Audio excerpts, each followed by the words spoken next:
They said a photo like this would never see the light of day. But it did.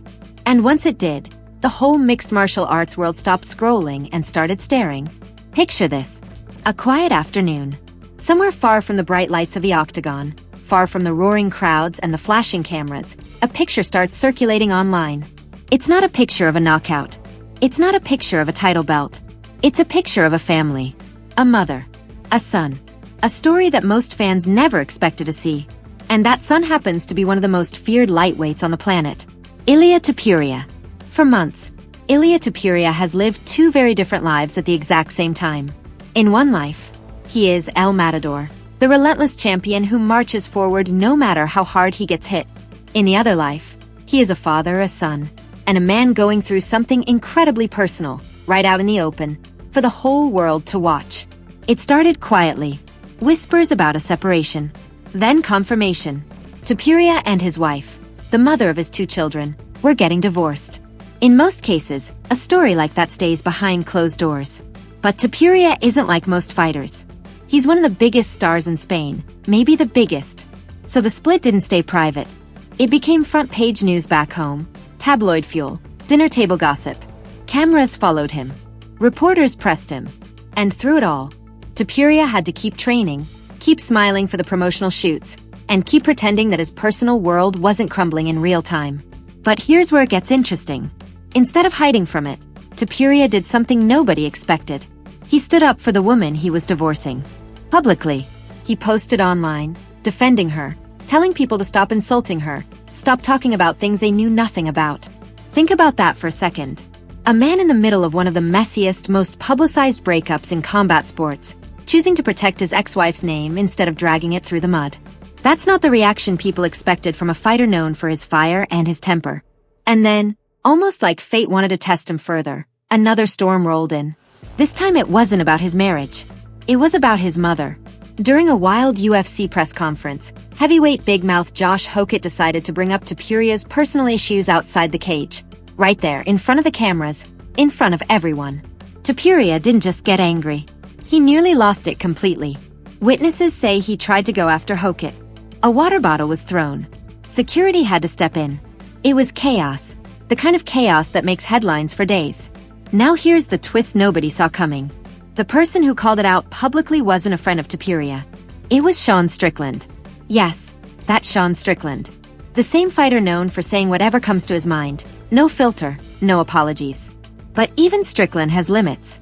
When Hokett brought family into the mix, mocking mothers, dragging personal pain into the promotional circus, Strickland spoke up. He admitted it himself. Coming from him, a man who has built a career on brutal honesty and controversial jokes, saying someone else went too far actually means something. He pointed out that some things, like a man's mother, like a divorce involving children, should stay off limits, even in the trash talk business. That single moment flipped the script. Suddenly, fans weren't just talking about Topuria's fights anymore. They were talking about where the line should be drawn in this sport. How far is too far? And if even Sean Strickland thinks something crossed that line, maybe it really did. But the drama didn't stop there. Weeks later, Topuria found himself dragged into another verbal battle, this time with a legend of the sport, Justin Gaethje, and more specifically, Gaethje's own father. During the build-up to their massive lightweight title unification fight, Gaethje's dad publicly downplayed Topuria, calling him nothing more than a small guy who talks big. Most fighters would have laughed it off. Topuria didn't. He fired back, and not with insults about Gaethje. Instead, he made a pointed comment about respect, about how his own family, his father, his mother, would never speak that way about an opponent. It was a quiet but sharp reminder. Topuria wasn't trying to start a war of words with an old man. He was trying to protect the one thing that mattered most to him through this entire chaotic year, his family's name. Then came the fight everyone had been building toward. UFC Freedom 250. A massive card, a massive stage, held on the south lawn of the White House itself, celebrating a major American anniversary alongside the sitting president's birthday. Topuria walked in as the reigning lightweight king, ready to unify the belt against Gaethje in the biggest test of his career. What happened inside that cage will be remembered for a long time. Gaethje came out relentless, wave after wave of pressure, and by the third round, the damage to Topuria's face was severe enough that officials nearly stopped the fight right there. He kept fighting anyway. By the end of the fourth round, it was over. Topuria's night ended in defeat, and soon after, reports leaked from Spanish media revealing the true extent of his injuries. Broken orbital bones. In both eyes. The kind of damage that makes people wonder if a fighter will ever return to who he once was. What happened inside that cage will be remembered for a long time.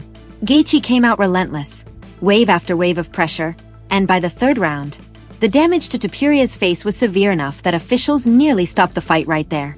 He kept fighting anyway. By the end of the fourth round, it was over.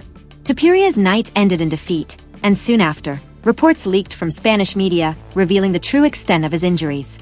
Broken orbital bones. In both eyes. The kind of damage that makes people wonder if a fighter will ever return to who he once was. For a champion who had built his entire legacy on being unbeatable, unshakable, always in control, this was the first time the world watched him get physically and emotionally broken down at the same time. And through it all, cameras kept catching it. Photos kept surfacing, and every piece of footage from that night became instant headline material. But here's the part that turned this whole story from a sports headline into something much bigger. In the middle of Topuria's lowest, most painful stretch, his personal trainer stepped forward with an update. He said that day by day, Topuria looked like a completely different person, healing faster than expected. Suddenly, speculation shifted. Was El Matador already plotting his return? Would he demand an immediate rematch with Gaethje? Or would the UFC push him toward a new challenger entirely, with names like Arman Tsarukyan and Paddy Pimblett already circling the lightweight division, waiting for their shot? Meanwhile, Sean Strickland wasn't done making headlines of his own. Just weeks after speaking up for Topuria at that chaotic press conference, Strickland found himself in his own mess. After defying a decision that kept him away from the very same White House event, he was spotted being escorted out by security. Reports confirmed he'd been hit with a minor charge. True to form, Strickland brushed it off with dark humor, thanking fans for standing by him through yet another controversy. So here we are. A champion recovering from brutal injuries and a painful divorce, still trying to protect what's left of his family's name. A rival fighter turned unexpected voice of reason, then thrown right back into his own chaos days later. A legendary opponent whose own father sparked a war of words that revealed just how personal this sport can get. And somewhere in the middle of it all, new photos keep surfacing, private messages keep leaking, and fans keep asking the same question. What happens next? One thing is certain in this sport. The fights inside the cage are only half the story. The real drama, the raw human moments, the pain, the pride, the family battles fought far away from the bright lights. That's what keeps people glued to their screens. And with Topuria's recovery timeline unclear, Gaethje sitting on top of a freshly unified title, and Strickland never far from the next headline, this story is nowhere close to finished. Keep watching, because in this world, the next photo, the next leak, the next reaction, could drop at any moment. And when it does, you'll want to be the first to know.